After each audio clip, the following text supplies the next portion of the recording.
যদি আমি এটা উত্তর দিই, কাটা জালের এপারে এবং ওপারে, বর্ডারের এপারে আর ওপারে আমরা दो জায়গায় সংখ্যালঘুদের অধিকারের লড়াইয়ের কথা বলছি। तो ऐसा नहीं है कि हम लोग हिंदुस्तान के अंदर जो ए है all India human rights council, कोई भी हो, राज्य सरकार हो, सेंट्रल गवर्नमेंट हो या इंटरनेशनल में किसी जगह भी मानव अधिकार का उल्लंघन होगा, हम लोग उसके बारे में बोलते रहे। जैसा आपने जुम्मा का नमाज और ज्ञान वापी मंदिर का लेके आपने जो कहा, आपको अरेस्ट किया गया था उतना खतरनाक एक टेररिस्ट अटैक के बाद, तब भी सालों लगा था और कसाब के लिए भी एक लॉयर खड़ा हुआ था। तो कसाब जैसे टेररिस्ट के लिए अगर इंडिया में एक लॉयर को हम अपॉइंट कर सकते हैं, नॉन पॉलिटिकल ऑर्गेनाइजेशन जो ह्यूमन राइट्स को लेके बात करता है, चाहे वो रिलीजियस आइडेंटिटी के ऊपर ह्यूमन राइट्स हो, चाहे वो इनकम इनक्वालिटी के ऊपर ह्यूमन राइट्स हो, चाहे कि वो महिला के अधिकार के बारे में हो। अगर बोल दे कि हम ये करेंगे, हम वो करेंगे, और कल को अगर वो चीज़ आपके मुताबिक नहीं हो पाया तो आप अगले प्रोग्राम में आप हमसे क्वेश्चन करेंगे, तो आप खुद देखेंगे कि हम क्या काम कर रहे हैं। बांग्लादेश में गवर्नमेंट चेंज हुआ है पिछले कई महीनों से, वहाँ पर जो माइनॉरिटीज है उसके ऊपर लगातार जो है हिंसा हो रहा है, और इसका खिलाफ हम लोग बात कर रहे हैं, इसके खिलाफ हम लोग कैंडल मार्च निकाल रहे हैं। हम लोग शांति चाहते हैं वहाँ पर, क्योंकि अगर आपका नेबरिंग स्टेट एक फेल स्टेट हो जाता है, वहाँ पर यूथ करके कोई लाभ तो है नहीं। ऑल इंडिया ह्यूमन काउंसिल ने इंटरनेशनल ह्यूमन राइट्स डे के 76वें सालगिरह के मौके पर कोलकाता प्रेस क्लब में इंसानी हकूक़ का आलमी दिन मनाया। इस तकरीब में कौमी सदर सैयद आतिफ शाह, कौमी नायब सदर जितेंद्र पाल सिंह, चीफ सरपरस्त रोहन मित्रा, कौमी चेयरपर्सन विमेन सेल समेत अहम शख्सियात ने शिरकत की। मीता चक्रवर्ती, खजांची डॉक्टर सैयद मसूद और जनरल सेक्रेटरी रंजीत कुमार गुप्ता और प्रशांत सरदार शामिल हुए। प्रोग्राम में एक बावकार तकरीब शामिल हुई जहां कई अफराद को इंसानी हकूक़ के लिए उनकी खिदमात को तस्लीम किया गया। मजीद बना के बहुत से अफराद को मेंबरशिप भी दी गई जिन्होंने इंसानी हकूक़ के फ़रोग़ और तहफ़्फ़ुज़ के अज़्म का मुजाहरा किया। कौमी सदर सैयद आतिफ शाह ने अपने खिताब में आज की दुनिया में इंसानी हकूक़ की अहमियत पर जोर दिया। उन्होंने इंसानी हकूक़ को फ़रोग़ और तहफ़्फ़ुज़ के लिए इज्तिमाई कार्रवाई की ज़रूरत पर रोशनी डाली और हर एक को एक मुनसिफ़ाना और मशावी मशवरे की तश्कील के लिए मिलकर काम करने की तरगीब भी दी। इस तकरीब ने इंसानी हकूक़ की अहमियत और उन हकूक़ के फ़रोग़ और तहफ़्फ़ुज़ के लिए मुसलसल कोशिशों की ज़रूरत की याद दहानी का काम किया। इंटरनेशनल ह्यूमन राइट्स काउंसिल ने हिंदुस्तान भर में इंसानी हकूक़ के फ़रोग़ और तहफ़्फ़ुज़ के अपने मिशन के लिए एक अज़्म लिया। आइए देखते आगे की पूरी वीडियो में। इस मौके पर मौजूद उन्होंने मीडिया से बातें करते वक्त क्या कुछ कहा। इंटरनेशनल ह्यूमन राइट डे, अभी कुछ देर पहले हम मेरे एक दोस्त और आज के चीफ गेस्ट श्री रोहन मित्रा ने कहा था कि सेकेंड वर्ल्ड वॉर के बाद यूनाइटेड नेशन के इनिशिएटिव पे वर्ल्ड ह्यूमन राइट ऑर्गेनाइजेशन को बनाया गया, और आज उसी के बेसिस पे 10 तारीख को international human right day celebrate किया जाता है। और all India human right council के प्लेटफॉर्म से एज अ नेशनल प्रेसिडेंट मैं ये मैसेज देना चाहता हूँ कि all India human right council always लोगों के राइट्स के लिए लड़ता रहेगा, लोगों के राइट्स के लिए बोलता रहेगा, और हमारा ये राइट्स इस देश का संविधान हमें देता है और इससे हमें कोई रोक नहीं सकता। और जिस जगह पे ह्यूमन राइट वॉल्यूशन होगा, all India human right council और इनके तमाम मेंबर्स वहाँ पे हमेशा मुख खड़ा रहेंगे, और हम लोग हमेशा जो है मानव अधिकार के लिए काम करते रहेंगे। और सिर्फ मानव अधिकार के लिए काम ही नहीं करना है कि बहुत सारे सोशल वर्क है, सोशल एक्टिविटी है, उसको भी हम लोग कंटिन्यू इसके साथ में चलाते रहेंगे। माइनॉरिटीज़ को जो टारगेट करने का बात हो रहा है, तो ये कहीं का बात हो, शायद हमारे भारत का बात हो या बांग्लादेश का बात हो या दुनिया में किसी भी जगह का बात हो, जहाँ पर मानव अधिकार का उल्लंघन होगा वहाँ पे हम लोग हमेशा लड़ते रहेंगे। आप बात सही बोले, काफ़ी सारे जगह पे जो है हमारे जो आज मौजूदा जो सेंट्रल में सरकार है वो लोगों के राइट्स के बारे में ध्यान नहीं दे रही है, कि बल्कि मौजूदा सरकार में जो लोग हैं वो खुद ही ह्यूमन राइट्स के वॉल्यूशन कर रहे हैं, और ह्यूमन राइट्स के बारे में जो है हमेशा हम लोग इस सरकार के खिलाफ भी हम लोग रहेंगे, कि चाहे वो कोई भी हो, राज्य सरकार हो, सेंट्रल गवर्नमेंट हो या इंटरनेशनल में किसी जगह भी मानव अधिकार का उल्लंघन होगा, हम लोग उसके बारे में बोलते रहे। जैसा आपने जुम्मा का नमाज और ज्ञान वापी मंदिर का लेके आपने जो कहा, तो वहाँ पर भी हम लोग इसके बारे में आवाज़ उठा रहे हैं और इसके लेके हम लोग हमेशा वो बोलते रहेंगे। सबसे पहले ये है कि कौन क्या काम कर रहा है वो उनके काम है, उनकी जिम्मेदारी है। ठीक है, बात यहाँ पर भरोसा का है, तो जो लोग जो भी ह्यूमन राइट्स ऑर्गेनाइजेशन खोले हैं या कहीं भी कुछ भी सोशल वर्क कर रहे हैं, ये उनका काम है। हमें हमारा काम पता अच्छा से कि हमें क्या करना है, हमें हमारा मिशन और विजन बहुत अच्छा तरीके से मालूम है। आप भी आने वाले कल में देखेंगे कि all India human right council और उनकी टीम क्या क्या काम कर रहा है।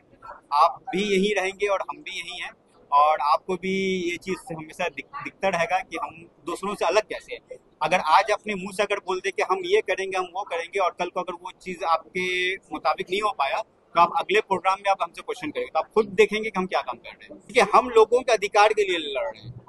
जहाँ लोगों के अधिकार की बात आएगा, जो हमें फंडामेंटल राइट जो हमारे देश ने जो संविधान दिया है, उसका उल्लंघन जिस जगह पे होगा, हम उसके लिए बोलते रहेंगे और लड़ते रहेंगे। में आने के लिए आज इंटरनेशनल ह्यूमन राइट डे है। सभी को बधाई देता हूँ।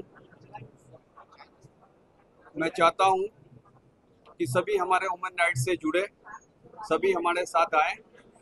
बात तो ये है कि मैं यहाँ पर एक एज अ गेस्ट नहीं हूँ। I been given the certificate of being the chairperson of the women cell. तो इसीलिए हम बहुत खुश हैं कि ऐसे एक नॉन पॉलिटिकल ऑर्गेनाइजेशन जो ह्यूमन राइट्स को लेके बात करता है, चाहे वो रिलीजियस आइडेंटिटी के ऊपर ह्यूमन राइट्स हो, चाहे वो इनकम इनक्वालिटी के ऊपर ह्यूमन राइट्स हो, चाहे कि वो महिला के अधिकार के बारे में हो, चिल्ड्रन वेलफेयर के बारे में हो, ऐसे ह्यूमन राइट्स को लेके बात करता है। ऐसे एक एसोसिएशन के साथ मैं जुड़ पाई, इसीलिए मैं बहुत अपने आप को फॉर्चुनेट मानती हूँ। ये तो हमारी जो केंद्रीय सरकार है, human foreign policy central government के अंडर जुरिस्डिक्शन पड़ता है, और ये तो हमारी सेंट्रल गवर्नमेंट को बोलना पड़ेगा कि बांग्लादेश के ऊपर क्या डिप्लोमेटिक प्रेशर और क्या इकोनॉमिक प्रेशर क्रिएट किया जा रहा है। ऐसा नहीं है कि ये सिर्फ लास्ट वीक को हुआ है, 2 हफ्ते पहले वो महाराज की अरेस्ट के वक्त से हुआ है। जब से बांग्लादेश में गवर्नमेंट चेंज हुआ है, पिछले कई महीनों से वहां पर जो माइनॉरिटीज है उसके ऊपर लगातार जो है हिंसा हो रहा है, और इसका खिलाफ हम लोग बात कर रहे हैं। इसके खिलाफ हम लोग कैंडल मार्च निकाल रहे हैं। हम लोग शांति चाहते हैं वहां पर, क्योंकि अगर आपका नेबरिंग स्टेट एक फेल स्टेट हो जाता है, वहां पर यूथ करके कोई लाभ तो है नहीं, पर उसके पहले मिलिट्री एक्शन के पहले काफी सारी चीजें किया जा सकता है। डिप्लोमेटिक प्रेशर क्रिएट किया जा सकता है, ग्लोबल कम्युनिटी से प्रेशर क्रिएट किया जा सकता है, इकोनॉमिक सैंक्शंस के बाद किया जा सकता है, बिजनेस डील जो हमारी बांग्लादेश के साथ इतने सारे बिजनेस और मेडिकल टूरिज्म जो होता है उसको खत्म करने के बाद किया जा सकता है। पर हमारी सेंट्रल गवर्नमेंट एक्जैक्टली क्या क्या स्टेप्स ले रहे हैं। As a principal opposition party we are asking them कि हमें प्लीज एक्सप्लेन कर दो कि what all diplomatic steps, what all economic sanctions are you imposing on Bangladesh, because they are constantly violating human rights. तो ये हमें पता नहीं। पहली बात तो ये है कि जब ये गवर्नमेंट का पावर चेंज हुआ, हमारी मोदी जी बोलते हैं कि वो विश्व गुरु है, फिर भी हमें देखने को मिला कि कंप्लीट इंटेलिजेंस फेलियर था, क्योंकि इंडियन गवर्नमेंट को पता नहीं था। दूसरी बात यह है कि जब पावर चेंज हो भी गया है, अभी how are we negotiating with the current ruling dispensation is something that we are going to ask as a principal opposition party. We are concerned about the human rights violation in Bangladesh, and we will stand by the minorities in Bangladesh just like we are standing by the minorities within the country, within India. যদি আমি যে উত্তর দিই, কাটা জালের এপারে এবং ওপারে, বর্ডারের এপারে আর ওপারে আমরা দু জায়গায় সংখ্যালঘুদের অধিকারের লড়াইয়ের কথা বলছি। तो ऐसा नहीं है कि हम लोग हिंदुस्तान के अंदर जो ए है all India human rights council, नहीं सिलेक्टिव क्रिटिसिज्म बिल्कुल नहीं हो रहा है। नहीं कोई, देखिए इंडिया में अभी भी डेमोक्रेसी जिंदा है। यहाँ पर अगर आपको याद है, एक मैं आपको जवाब दे दूं, यहाँ पर जब कसाब को अरेस्ट किया गया था, उतना खतरनाक एक टेररिस्ट अटैक के बाद, तब भी सालों लगा था और कसाब के लिए भी एक लॉयर खड़ा हुआ था। तो कसाब जैसे टेररिस्ट के लिए अगर इंडिया में एक लॉयर को हम अपॉइंट कर सकते हैं और सालों तक उसका ट्रायल चल सकता है, उसके बाद जाके उसको जजमेंट दिया जाता है, और यहाँ पर एक लॉयर भी महाराज के लिए वो तो टेररिस्ट भी नहीं है, उसने किसी को मारा नहीं है, फिर भी उसके लिए एक लॉयर भी खड़ा नहीं हो पा रहा है। 1 महीने से ज्यादा ट्रायल का नेक्स्ट डेट है, और जो भी लॉयर वहां पर खड़ा होना चाह रहा है उसके ऊपर कोई अटैक हो रहा है, उसके पूरा चेंबर तोड़फोड़ किया जा रहा है। तो बांग्लादेश में जो डेमोक्रेसी है उसके साथ तो आप हिंदुस्तान का कंपेयर नहीं कर सकते। हिंदुस्तान में अगर कहीं पर भी लिंचिंग होता है, कहीं पर भी कोई घटना घटती है, तो खड़े हो जाते हैं हम लोग अपोजिशन वाले। राहुल गांधी संविधान लेके खड़ा हो जाता है। राहुल गांधी 4000 किलोमीटर चले हैं कन्याकुमारी से कश्मीर तक भारत जोड़ो यात्रा के लिए। यहाँ पर फ्री स्पीच है, यहाँ पर डेमोक्रेसी है, और यहाँ पर कोई भी अगर कहीं पर कोई अत्याचार भी हो रहा है तो उसके खिलाफ बोलने वाले काफी सारे हिंदुस्तानी है, काफी सारे हिंदूज है जो खिलाफ में बोलते हैं। आया है एक ग्लोबल कंपनी की तरफ से, ग्लोबल डेटा सर्वे कंपनी की तरफ से आया है। तो ये बोलना कि global data survey company Indian national Congress own करता है, इंडियन नेशनल कांग्रेस रन करता है, ये फैक्चुअली इनकरेक्ट है। तो हमारी जो करंट गवर्नमेंट है, जो भी डेटा उनके लिए इनकन्वीनियंट लगता है तो उसको वो नकार देते हैं। ये तो साफ एक बात है। नहीं हर्ज तो आप प्रूफ करके दिखाओ। आप सिर्फ हवा में बात मत करो, आप प्रूव करके दिखाओ जो कहाँ पर कांग्रेस के कनेक्शन है।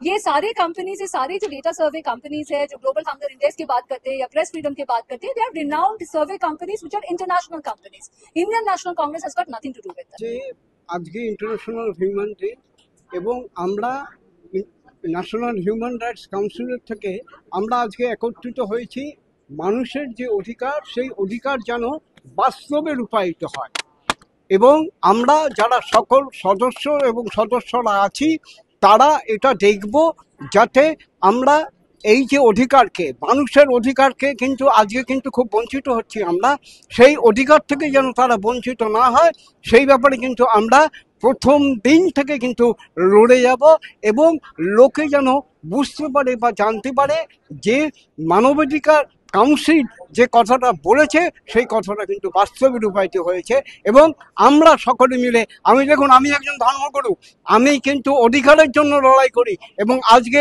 এই প্ল্যাটফর্মে আমি কিন্তু অনেক বড় প্ল্যাটফর্ম দেখেছি, আমার বয়স কিন্তু অনেক, কিন্তু এই যে হিউম্যান রাইটস এই যে কাউন্সিল, এই কাউন্সিল কিন্তু সত্যই বাস্তবে রূপায়িত হবে এবং তার উদাহরণ বা প্রমাণ আমি পেয়ে গেছি বলেই কিন্তু আজকে আমি সব কিছু ছেড়ে এই সংস্থাতে এসেছি কাজ করার জন্য। এবং আমি একজন ধর্মগুরু হয়ে বলছি যে আমরা কিন্তু কোনো হানাহানি মারামারি কাটাকাটি করব না, কিন্তু অধিকারের জন্য আমরা কিন্তু শান্তিভাবে লড়ছি এবং লড়ে যাব। हम लोग को मिलकर चलने पड़ेगा, हिंदू मुस्लिम सिख ईसाई सबको मिलकर चलने पड़ेगा और आदमी को समझाना पड़ेगा। ये जो मैंने इलिटरेट जो है उसको सिखाने पड़ेगा, जैसे वो लोग सही से आदमी को समझाए, सही से हाथ जुड़े, क्योंकि हम लोग का ब्लड सबका एक है, हम लोग सब एक, हिंदू सबका ब्लड एक है, काटने से खून एक ही आएगा। तो हम लोग को इस संगठन में पहले हमने सैयद आसिफ साहब को हम सूर्योदय करना चाहता हूँ, जो इस ऑल इंडिया काउंसिल के प्रेसिडेंट है, वो हम लोग के जुड़े हुए हैं संघ में, और हम मीडिया लोग को हम लोग बहुत अभिनंदन चाहता हूँ जो हम लोग को साथ दे लोग। हाँ, गलत हो रहा है ये, असल में मैंने ये चीज बने, ये लोग चाहता है जो आदमी से लड़ाए हिंदू मुस्लिम लड़ाए, ये लोग एक तो फालतू कमेंट बता रहा है जिसमें सबसे मैंने झगड़ा हुआ है, कुछ हुआ, एक तो पॉइंट खोज रहा, क्योंकि हम लोग सब मिले हुए हैं, इसको पॉलिटिकल जो है हम लोग मोदी गवर्नमेंट, दीदी गवर्नमेंट, ये लोग सब मिला हुआ है, मिल के ये सब काम कर रहा है। ये सब हम लोग का काम का, हम लोग ह्यूमन राइट में, हम लोग आदमी के संघ में हम लोग चाहते हैं मिल के जुड़ के सही से हम लोग चलना चाहते हैं सबको लेके। नहीं, ये नॉन पॉलिटिकल पार्टी है, नॉन पॉलिटिकल पार्टी, हम लोग सच्चे रास्ते में जाएंगे। पार्टी के लीडर देखा गया था